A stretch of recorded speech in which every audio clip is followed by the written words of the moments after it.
Remnants by Samantha Bedoya.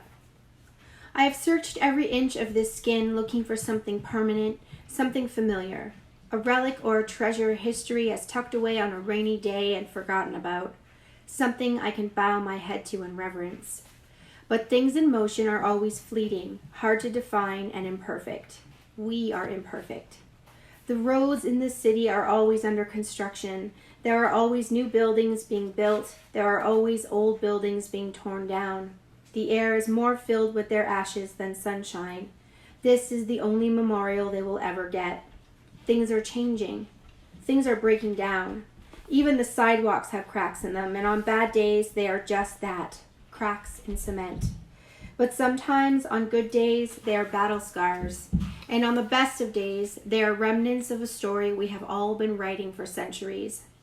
Let us write. Let us embark. Let us destroy and recreate without worry of the impermanence of flesh and mortar. I am learning the importance of all that is fading. Learning how to cradle things that are dying in my chest and things that are living in my hands.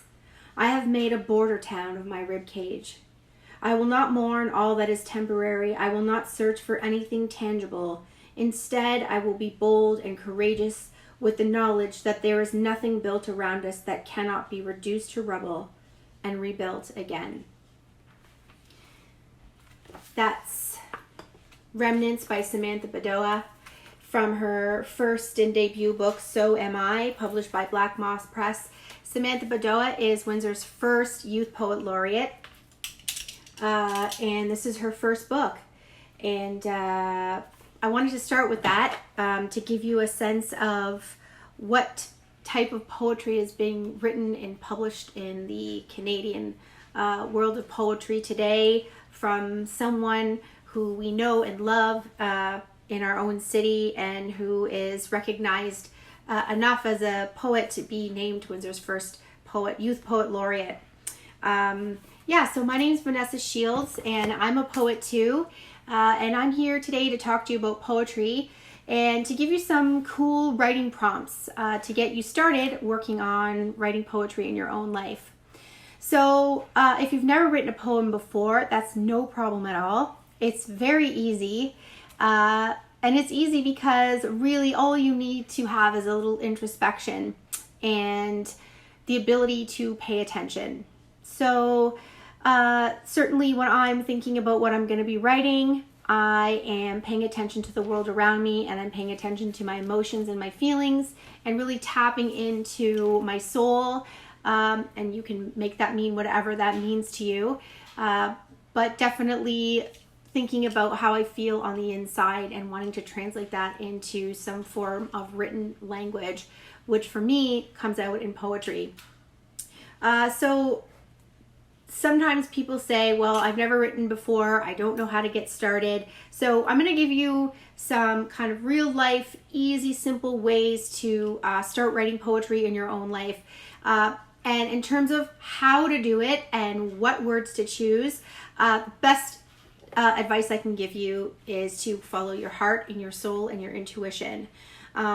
Giving you prompts also is a beautiful way to guide you and guide your thoughts, because you can write in response to the prompts, and you can write based on your immediate gut reaction to whatever it is that you're using as your prompt. So first of all, I'd like to get started with something that we are all very familiar with, and that is Twitter and social media. Social media is a great place to go to for writing prompts. There's a ton of poetry that exists on Instagram and Twitter. Some people's whole feeds are just based on poetry that they're writing. And so I would suggest absolutely to just, search poetry or hashtag poetry on either Instagram or Twitter, and you'll get a whole wonderful bunch of poetry that you can check out and see that's on there right now. But in terms of getting yourself excited to write about something and write a poem based on one of your social media platforms, here's a writing prompt for you. So all you do is you go to one of the social media platforms that you are on. I have my Twitter page open, and I'm going to just look to see what's trending. So see if anything kind of gets me excited and turns on my inspiration. I'm going to turn on my typewriter too. Of course, you don't have to type on a typewriter. You can write by hand. You can write right on your computer, whatever you like. But whatever gets you excited about writing, use that tool to do the writing. So I'm looking here at what's trending in Canada, and right away I see the word rest in peace. So rest in peace. Those three words together have a lot of meaning, can hold a lot of power.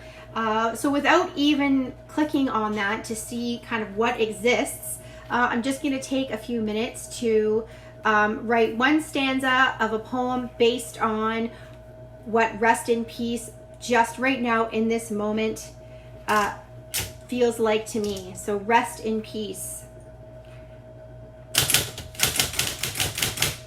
Okay. So this is just off the top of my mind. I'm using the words that have come to me. I'm thinking about death. So the poem is called Rest in Peace. And here's what I came up with. Is there peace for those whose death goes unmourned, unknown, undiscovered?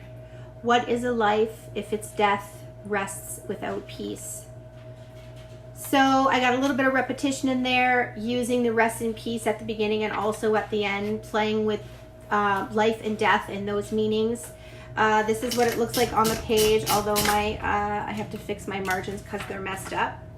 Yeah, so easy prompt. Go to a social media, go to what's trending in that social media, take some words from what's already in existence there and write a poem, simply tap into what your initial gut reaction is to that theme, and see what comes up for you as far as that theme is concerned. So that's one way of writing poetry based on social media that exists. Another way to do it is to get a little bit more specific, and you could play with numbers. So sometimes what I'll do for folks is I'll say, okay, click on Twitter and give me a number from 1 to 10. My son's filming this. Give me a number from 1 to 10. 4. 4. Okay, so I'm going to go 4 tweets down. 1, 2, 3, 4. And the fourth tweet down is, the hashtag is Justice for Kwasa, rest in peace, angel. We will never forget you or your story. And then there's a picture of a beautiful young black girl smiling. Looks like she's about to clap her hands. So I have not clicked on anything about this story. I have not clicked on anything about the thread, but simply by choosing what's trending, picking a number from 1 to 10, following that many tweets down, boom, that right there is a prompt that you can use for your writing. So because it's similar to the poem that I just wrote, and maybe, scarily so, considering, or maybe depending on how this girl has passed, maybe this poem is more fitting than I know. But in any case, that's a great way to kind of tap into what's happening with the world right now by going to a social media platform that you're on, picking a random number, going down to that post and finding words and inspiration from what is in existence on that post. Another thing to do as well is to time yourself. So if you want to get good practice at fitting writing into your everyday life, get a timer. You can use a timer that's on your phone and write for 15 minutes. So you can stick in the world of social media and see what's going on in there and write based on what you find within those platforms, and do that for whatever amount of time that you've decided. So 5 minutes, 10 minutes, 15 minutes. You can even do 3 minutes just to kind of get started. So social media is a really powerful platform and place to go to, especially when you're thinking about social justice and the power and impact of social media in your life. Poetry exists, as far as I'm concerned, as a way for poets to reflect back at the world. And social media right now is essentially just a series of huge mirrors where we're all sort of reflecting our own thoughts and experience about what's happening to us in the world, and putting out there what we believe is right, what we believe is wrong, who we support, why we support them. So if social justice is important to you, and poetry is one way for you to express your emotions and your feelings and your power in social justice as an activist, certainly going to social media is a wonderful place to go for inspiration to write poetry. So I'm just gonna search within Twitter, and I'm just gonna write social justice poetry and see what comes up. And there is just tons and tons of wonderful stuff that comes up. So right away, there's a place that you can submit to called Black Warrior Review, and it's taking poetry submissions on social justice.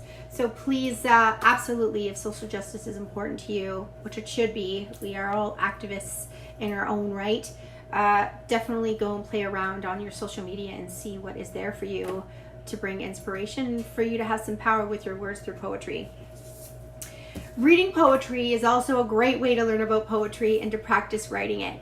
You can see what's out there in the world. You can go to any local bookstores in your town or city. There's should be a poetry section, and I know that our local bookstores in Windsor are quite robust when it comes to poetry, especially local poetry. So certainly go to the stores or go online and read poetry. You can read classics, you can read contemporary, whatever you find is inspirational to you and kind of motivates you to write your own poetry. That's the stuff that you want to read, and you might have to try on a bunch of different kinds.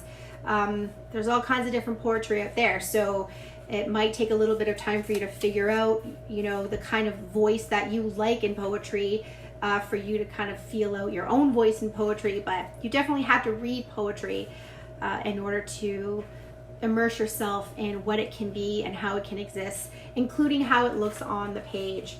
So here's an example of how the next poem looks that I'm going to read to you. And this is a collection of poetry called Not One of These Poems Is About You by Teva Harrison. And this is called Edges.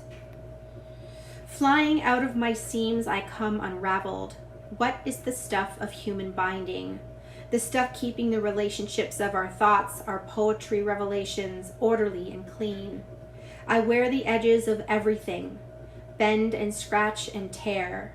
I'm hard on the world and harder on myself. So Teva's another really powerful poet. This is published by House of Anansi, which is a Canadian press, another one. And Sam's book is published by Black Moss Press, which is a local Windsor publishing company. Anyway, I do love both of these poets, and their poems and their poetry are very much self-reflective, but also bring in issues that we all deal with as humans. And again, really they hold up a mirror to themselves. It's introspective, it's inspiring, it's bold and powerful, and that's one of the most important reasons that poetry exists.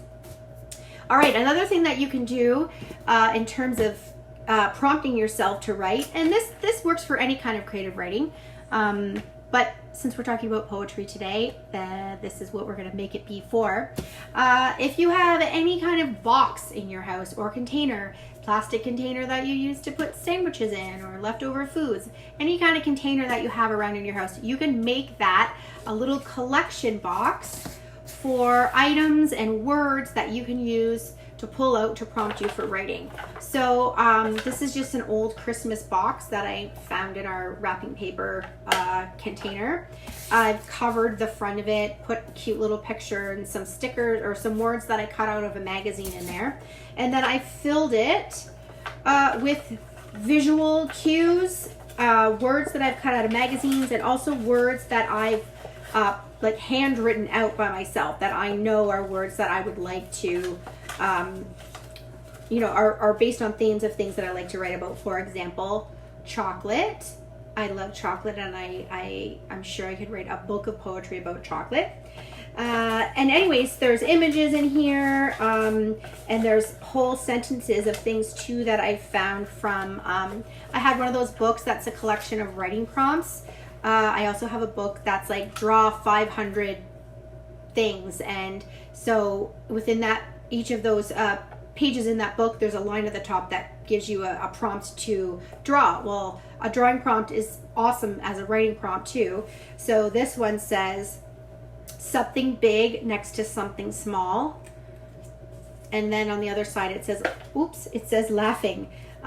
So let's do that. Actually, I'm gonna stick my hand in, mix this up, and see what I get out here. Hold on, I think I want to get an image here. Let's see what I got. Oh, well, here we go. This is a good example of a genre of poetry which has always been in existence, and certainly if you love social justice, you also might love the environment and fancy yourself an environmentalist or environmental activist. And so the prompt that I pulled out of my prompt box is a greener planet.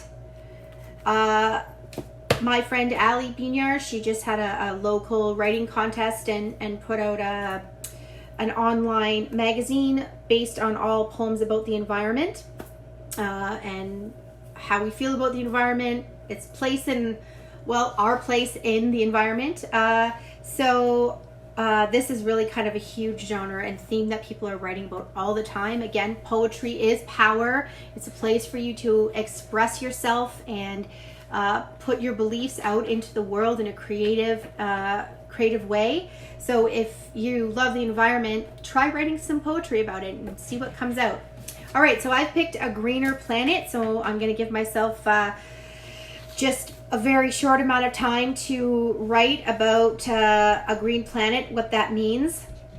I'm not going to use my timer because otherwise we'll be here all day. But again, if you want to pause this and turn your timer on and write about a greener planet, what that means to you, you can do that and then come back to the video.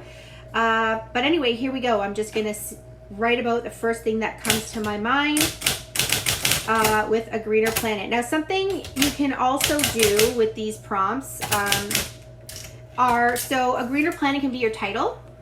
Planet can be your title. Greener can be your title. You can have this word, these words somewhere in your poem.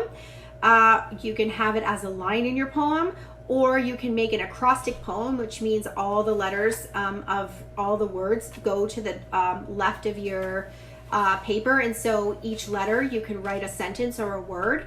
So it would be like a greener planet down the side, and A would stand for something, G, R, E, E. You get my drift. You can do that kind of poem. Or you can Google different types of poems if you really want to get down and dirty and try different styles and formats of poetry. There's thousands of them out there. Yes, use the internet again to your benefit in learning all the different kinds of poems that exist out there. Yeah, but anyway, here's our theme. It's a greener planet. Let's see what I can come up with in a couple of minutes while you awkwardly stare at me as I write this poem.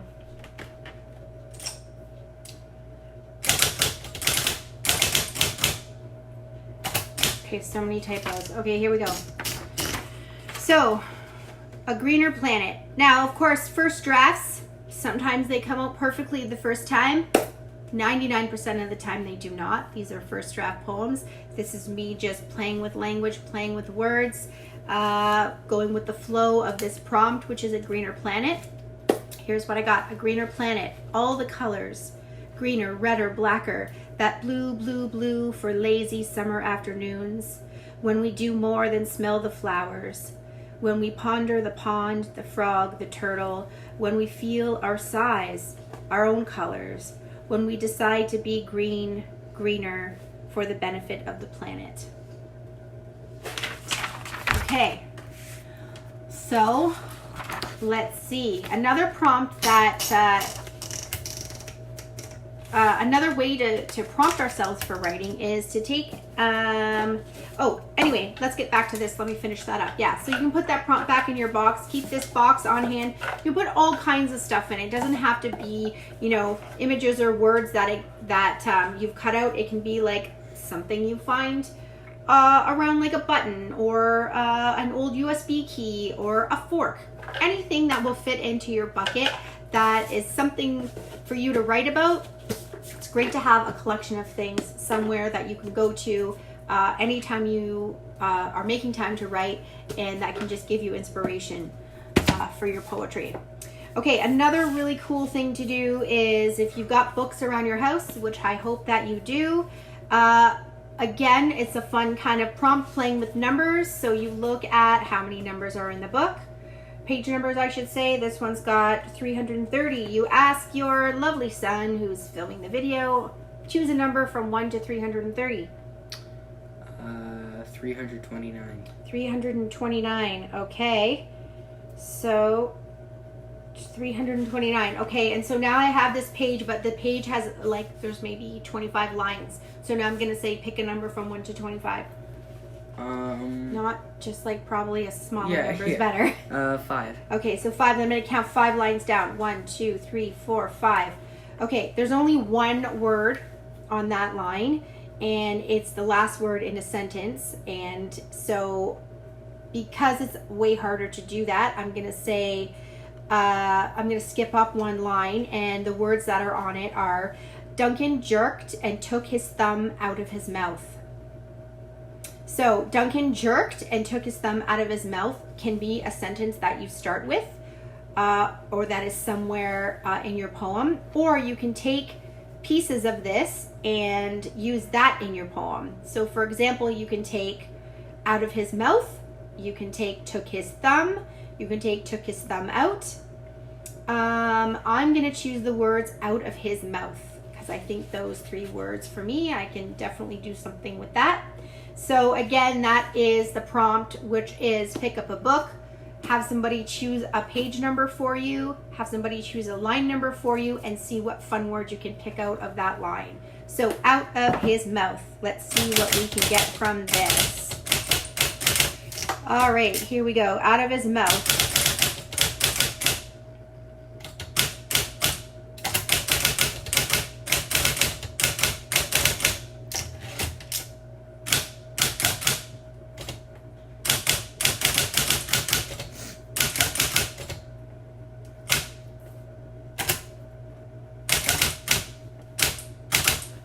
And don't worry if you don't know how to spell something, just spell it how you think it's supposed to be spelled, and then you can go back to it later.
Okay, so out of his mouth.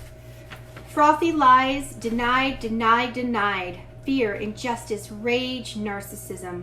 All the things that hurt. But deeper, a pit of grand despair, loneliness, sadness. A toddler on a swing with no one to push him. A sandbox empty. So I've got some very prominent political figure in mind when I was writing that. And I don't know, as soon as I saw the words out of his mouth, that's automatically I envisioned this fella, and this is the poem that came out. This is what it looks like on the page. Playing with white space is also really fun to do when you're writing poems. Let me see if I can show you some examples of poetry that are a little bit kind of wonky on the page. Although this one seems like mostly it's left justified. So this one's got a little bit more space to it. It's quite small. But yeah, you can absolutely have a lot of fun on the page with where you put the words, and use the white space as part of your communication and part of what you're trying to inspire in your reader. Yeah. Okay, so there you have it. We've got lots of places for you to go to when you're working on your writing and on your poetry. Definitely use social media, especially if you are interested at all in social justice and activism of any kind. Please see what's already out there. Visit posts that already exist of beautiful poetry. Start there to inspire yourself. Read poetry online in books. I love reading poetry books because I know that the writer is going to be getting some of that money on some level, and that's important. Also, it supports local bookstores, local writers, local publishers.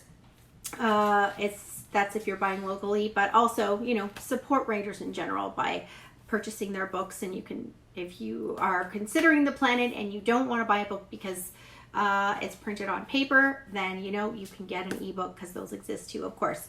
So social media, absolutely go there for wonderful prompts. Go to read poetry books and use the collection of fun things that you put in your prompt box and your timer to practice writing poetry given prompts that you've found around your house. And also pick up any book that's laying around, any fiction, nonfiction book that's not poetry even. Pick a number, pick another number, see what you find on that line, see how it can inspire you to write. So really poetry and writing can be a very solitary experience, especially when you're in a global pandemic and you're stuck inside. But with connections to folks through things like Twitter and Instagram, all the fun virtual ways that we can communicate with each other, it's absolutely possible to stay connected by seeing what's out there, but also feeling like you are part of something good through writing your poetry. Poetry is meant to, as I said at the beginning, reflect back to the world through a soul and introspection, what we can do to be the best that we can be, and to be great at self-reflection and sharing and writing about the world.